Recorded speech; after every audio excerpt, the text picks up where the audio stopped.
اپنے درجے سے بڑھا کر انہیں دین و مذہب بنا دیا گیا۔ اب اس میں اختلاف رائے، تعبیر و تشریح کا اختلاف نہیں رہا، بلکہ تضاد، مخالفت، تصادم تک چلا گئی، اور ایک دوسرے کو اسلام کے دائرے سے خارج کرنا یا دل سے خارج سمجھنا، اس میں تقسیم ہو گئے۔ اور نقصان کیا ہوا ہے کہ یہ ساری امت مسلمہ ہے، یہ مسلمان ہیں، ان سب کا حضور علیہ الصلوۃ والسلام کے ساتھ ایک تعلق ہے، نسبت ہے، ربط ہے۔ کہ یہ ساری امت مسلمہ ہے، یہ مسلمان ہیں، ان سب کا حضور علیہ الصلوۃ والسلام کے ساتھ ایک تعلق ہے، نسبت ہے، ربط ہے۔ کہ یہ ساری امت مسلمہ ہے، یہ مسلمان ہیں، ان سب کا حضور علیہ الصلوۃ والسلام کے ساتھ ایک تعلق ہے، نسبت ہے، ربط ہے۔ وہ جو آقا علیہ السلام کے ساتھ تعلق ہے اس کی کئی جہتیں ہیں، کئی جہتیں، وہ ساری جہتیں ملیں تو رسول پاک صلی اللہ علیہ وآلہ وسلم کے ساتھ امت کی کا تعلق کامل ہوتا ہے۔ اس میں جہت محبت بھی ہے، اس میں جہت ادب اور تعظیم کی بھی ہے، دو، اس میں طاعت اور مطابعت کی بھی جہت ہے۔ اب طاعت اور مطابعت کے لیے حدیث و سنت و سیرت آ جاتی ہے، اس کی بھی جہت ہے۔ پھر ساتھ اس میں فکر آخرت ہے، دعوت حضور کے دین کی نصرت اور دعوت اور تبلیغ دین کی بھی جہت ہے۔ تفرقہ سے، فرقہ بندی سے نقصان کیا ہوا کہ یہ ساری جہتیں دراصل ایک ہی تعلق کے حصے تھے، جز تھے۔ جب مسلک، مذہب اور دین کی درجے پر چلے گئے تو کسی نے محبت اور ادب اور تعظیم کی جہت کو قابو کر لیا اور باقی جہت میں رفتہ رفتہ کمزور ہو گئے۔ کسی نے اطاعت اور مطابعت کی جہت پر فوکس کر لیا، باقی جہتیں کمزور ہو گئیں۔ کسی نے حدیث اور سنت پہ فوکس کر لیا، باقی جہتوں پر توجہ نہ رہی۔ کسی نے فکر آخرت اور دعوت اور تبلیغ میں توجہ کر لیا، نصرت پر، نصرت دین، باقی جہتیں نہ رہیں۔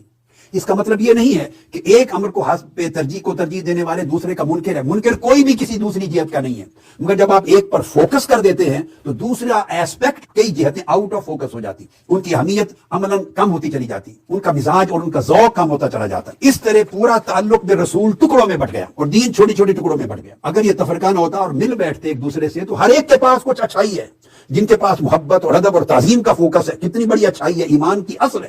جس کے پاس اطاعت اور مطابعت کا فوکس ہے، کتنی بڑی بات، ایمان کا کمال ہے۔ جس کے پاس فکر آخرت ہے، دین کی دعوت ہے، نصرت ہے، یہ آقا علیہ السلام کے پورے مشن کا حصہ ہے۔ جس کے پاس سنت اور حدیث کا فوکس ہے، وہ آقا علیہ السلام کی تعلیم کا ذخیرہ ہے۔ فوکس جدا جدا ہو گئے تو ہر کوئی ڈی فوکس ہو گیا۔ اگر مل بیٹھتے تو ہر کوئی ایک دوسرے سے کچھ خیر لیتا اور کچھ اپنی کمی کو دوسرے سے سیکھ کے کم کرتا، اور یہ والا دوسرے سے کچھ خیر لے کے اپنی کمی کو کم کرتا، ہر کوئی ایک دوسرے سے انٹریکشن کے نتیجے میں لیتا۔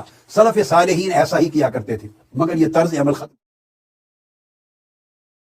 1400 سال میں صرف دین اسی کو سمجھا ہے، نعوذ باللہ۔ میں نے تو یہ کبھی نہیں کہا، میں ہمیشہ یہ کہتا ہوں کہ 1400 سال میں دین پوری امت نے سمجھا، لیکن اپنی اپنی مرضی کا سمجھا۔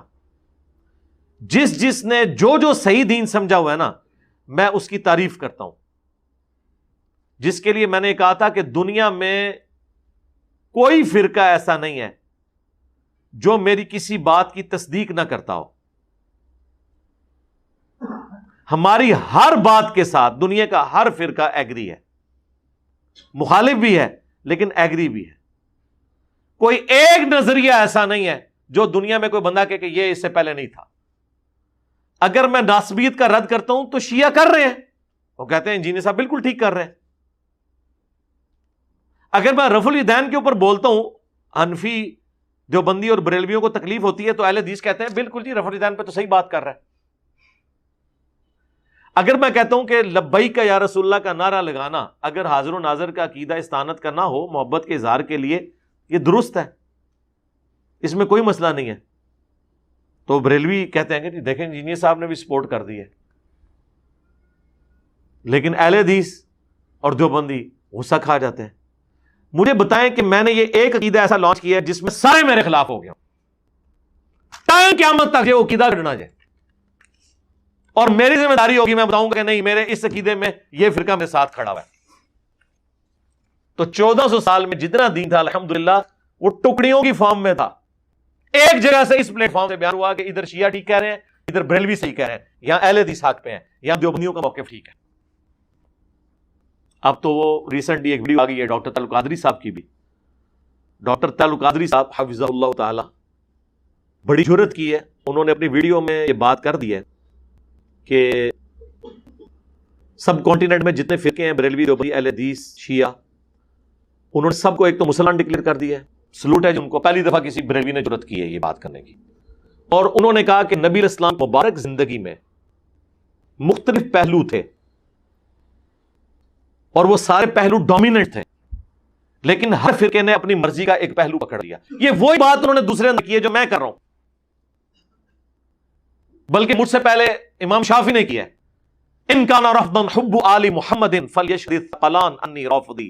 اگر بالفرض اہل بیت کی محبت کا نام رافضی ہونا ہے تو اے جنو انس گواہ ہو جو میں رافضی ہوں، جس میں نے ایڈیشن کی تھی کہ اگر رسول اللہ کی سچ محبت کا نام بریلوی ہونا ہے تو میں بریلوی ہوں، اگر صحابہ کے دفاع کا نام دیوبندی ہونا ہے تو میں دیوبندی ہوں، اگر عقیدہ توحید قرآن و سنت کا اسی پیشن کے ساتھ ماننا اس کا نام اہل حدیث ہونا ہے تو اہل حدیث ہوں۔ یہ میں بھی اس میں ویلیو ایڈیشن کی تھی۔ ڈاکٹر طاہر القادری صاحب نے بھی کہا کہ نبی الاسلام کی مبارک زندگی میں ڈومیننٹ پہلو ہے دعوت و تبلیغ کا، پوری زندگی آپ نے دعوت و تبلیغ کے لیے ایفرٹ تن من دھن لگا دیا۔ تو طاہر القادری صاحب فرمانے لگے کہ مسلمانوں میں ایک فرقے نے ان کا دعوت و تبلیغ والا کام جو ہے نا بڑی مضبوطی سے تھام لیا ہے، تو وہی جنتی ہے کہ اس نے حضور کی زندگی کا ایک پہلو پکڑ لیا مضبوطی سے، یعنی تبلیغی جماعت یا دیوبند۔ یہ کون کہہ رہا ہے؟ ڈاکٹر طاہر القادری صاحب۔ اور انہوں نے کیٹاگوریکلی کہا ہے کہ میں سب کانٹیننٹ کے سارے فرقوں کو مسلمانوں اور جنتی مانتا ہوں۔ پھر انہوں نے کہا کہ نبی الاسلام کی مبارک زندگی میں ایک پہلو ہے صحابہ کی آپ سے عقیدت کا، عشق کے اظہار کا، تو یہ فرقے نے بہت ڈومیننٹ پکڑ لیا، یعنی بریلیوں نے۔ پھر انہوں نے کہا نبی الاسلام کی مبارک زندگی میں ایک پہلو ہے توحید کو اسٹیبلش کرنے کا، اور نبی علیہ السلام کی مبارک زندگی میں آپ کے طریقوں پر عمل کرنے کے لیے دیکھنا کہ اس کے لیے حدیث صحیح ہے یا ضعیف ہے، اور بڑا کرٹیکلی اسے دیکھنا، اور اس کے بعد آپ کی اطاعت والا جو پہلو ہے، آپ کو فالو کرنے والا جو پہلو ہے، اس کے اوپر ایمفسائز کرنا۔ اب ظاہر ہے کہ وہ اس کے بعد حدیث بول نہیں سکتے تھے، وہ اشارتاً بات کر رہے تھے، کوئی کھانی سی انہوں نے بریلویوں کو، تو انہوں نے کہا کہ اس حوالے سے ایک طبقہ اس کو لے کے چل رہا ہے، ایک طبقہ اہل البیت کی محبت کو لے کے چل رہا ہے۔ تو انہوں نے کہا افسوس، اس پہ انہوں نے افسوس کا اظہار کیا کہ سارے فرقوں نے اپنی اپنی چیزیں ملی ہوئی ہیں، حالانکہ یہ ساری چیزیں ایک جگہ جمع ہونی چاہیے۔ سرکار رکو ذرا، صبر کرو، آپ کو بتاتے ہیں کہ دنیا میں ایک پلیٹ فارم ایسا بھی موجود ہے، اور وہ پلیٹ فارم کوئی چھوٹی سی پلیٹ فارم بھی نہیں ہے، اتنا بڑا پلیٹ فارم ہے کہ دنیا کی کوئی مسجد نہیں ایسی بچی کہ جس مسجد کے اندر آپ کو ہمارا اسٹوڈنٹ نہ ملے۔ الحمدللہ، جس نے اپنے خلاف سارے فرقوں کو کر کے صدیوں کے فرقے الٹ دیے ہیں صرف سچائی قرآن و سنت کی طاقت کی وجہ سے۔ اب میں آپ سے پوچھتا ہوں، کیا اہل البیت کا دفاع کبھی شیعہ نے بھی اس پیشن کے ساتھ کیا تھا جو ہم نے کیا ہے؟ کیا اہل حدیث نے اس طریقے سے پرانے اور نئے سارے بابوں کو للکارتے ہوئے بائی نیم، یہ تو ڈرتے تھے، نام بھی نہیں تھے لیتے، ایون پرانے بابوں کے ناموں کے ساتھ یہ رحمت اللہ علیہ بھی لکھتے تھے، حالانکہ نجی محفل میں کہتے تھے یہ سارے فراڈیے تھے۔ ہم نے کہا کہ بھائی رسول اللہ سے آگے کوئی نہیں ہے، ہاں ہمارا امام وہ ہے جس کی قبر مدینے میں ہے، ہر شخص سے اختلاف ہو سکتا ہے سوائے رسول اللہ کے جو امام مالک کا قول ہے، اور دنیا میں کوئی شخص ایسا نہیں ہے سوائے صاحب قبر صلی اللہ علیہ وآلہ وسلم کے کہ جس کی ہر بات مقبول ہو اور کوئی بات مردود نہ ہو۔ یہ تو ڈھکے چھپے الفاظ میں توحید بیان کرتے تھے، اور رئیس کثر محمد بن سلمان نے ان کی رکا دی، یہ درباروں پہ ناچنے والے لوگوں کے خلاف بولتے تھے۔ جب حرم میں، حرم کی سرزمین، ظاہر ہے وہ پوری سرزمین حرم ہی ہے ہمارے لیے، اس میں جب نچائے گئے ہیں یہ سارے لوگ، تو ادھر ان کی توحید آ کے پنکچر ہوگی، کوئی ایک جملہ نہیں اس کے خلاف الٹا دفاع کر رہے ہیں کہ جی عمرانوں کی اطاعت کرنی چاہیے۔ ہماری جیسی توحید کسی نے بیان کی، جو ڈاکٹر طاہر القادری صاحب فرما رہے تھے اپنے کلپ کے اندر کہ کسی نے ایک پہلو کو زیادہ پکڑ لیا ہے۔ سرکار آپ اس پلیٹ فارم پہ آئیں تو آپ کو پتا چلے گا کہ ہر پہلو کو سب سے زیادہ اس پلیٹ فارم نے پکڑا ہوا ہے، نہ ایسا اہل بیت کا کوئی دفاع کر رہا ہے، یہ پلیٹ فارم غدیر خم پہ کھڑا ہوا ہے، نہ اس طرح کی توحید کوئی بیان کر رہا ہے، اور سنت کی پیروی کا یہ عالم ہے کہ چھوٹی چھوٹی بات پہ بھی ہم قرآن و سنت کے ریفرنسز پیش کرتے ہیں، اس لیول تک جا کے بھی کہ اتنا حصہ بخاری میں ہے، باقی حصہ مسلم میں ہے، یا بخاری میں تاریخ آیا ہے، اس کی سند ابن ماجہ اندر موجود ہے۔ سنت اذکار کا آرڈ یہ لکھے، آپ تو سلاسل کے سلسلوں کے وظائف بتاتے رہے، ہم نے نبی اسلام کے فرض نماز کے بعد سنت کارڈ، آخرت کا گرین کارڈ یہ، اور یہ آخرت کا بلو کارڈ۔ ویسے دنیا میں گرین کارڈ جو ہے وہ امریکن نیشنلٹی، اور بلو کارڈ جو ہے ورک پرمٹ ہے یورپین یونین کا۔ صبح شام کے اذکار یہ بلو کارڈ، ایک ایک حدیث کا حوالہ لکھا ہوا ہے، ایک ایک چیز قرآن و سنت سے بتاتے ہیں۔ آپ نے وہ جتنے، اور تبلیغ کا پہلو آپ بات کرتے ہیں، سرکار بتائیں اس طرح کی تبلیغ کسی نے کبھی کی کہ لوگوں کے بنائے ہوئے بزرگوں، بابوں اور سو کالڈ اماموں، ان میں اماموں کا قصور نہیں کہہ رہا، ان کی کتابیں تو میں نے یہاں پہ سجائی ہوئی ہیں، ان کی جوتیوں کی خاک ہماری آنکھوں کا سرما، انہی کی تعلیمات ہم آگے لے کے چل رہے ہیں، لیکن رسول اللہ کے مقابلے پر نہیں ان کے ذاتی اقوال، بلکہ نبی اسلام کے جو فرامین انہوں نے ہم تک پہنچائے ہیں۔ تو یہ جو دعوت و تبلیغ کا کام ہے کہ نبی علیہ السلام کی محبت میں دنیا کے ہر بندے سے ٹکر لے لینا، یہ اس پلیٹ فارم پہ ہوا ہے. ڈاکٹر طاہر القادری صاحب نے اپنے اس کلپ میں جو تعریفیں کی ہیں، ہر فکر کی الگ الگ، اور انہوں نے ایک خواہش کا اظہار کیا ہے کاش یہ ساری ایک جگہ جمع ہوتی.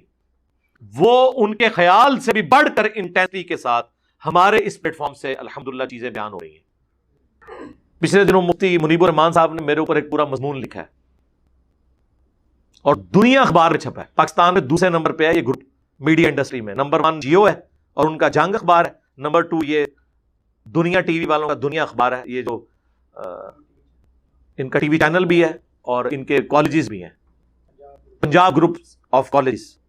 انہوں نے باقاعدہ اپنے اس کا پھر میں نے کوئی 1.5 گھنٹے میں 1.25 سے 1.5 گھنٹے میں پوسٹ مارٹم کیا، اس مضمون کا سنا علمی پوائنٹس کا جواب دیا. اور مجھے سید احمد خان کے کھاتے میں ڈالا ہے کہ یہ معجزات و کرامات کو نہیں مانتا. تو میں نے کہا یار مانتے ہیں لیکن نہ ہوئے تو نہ ہم سے منواؤ.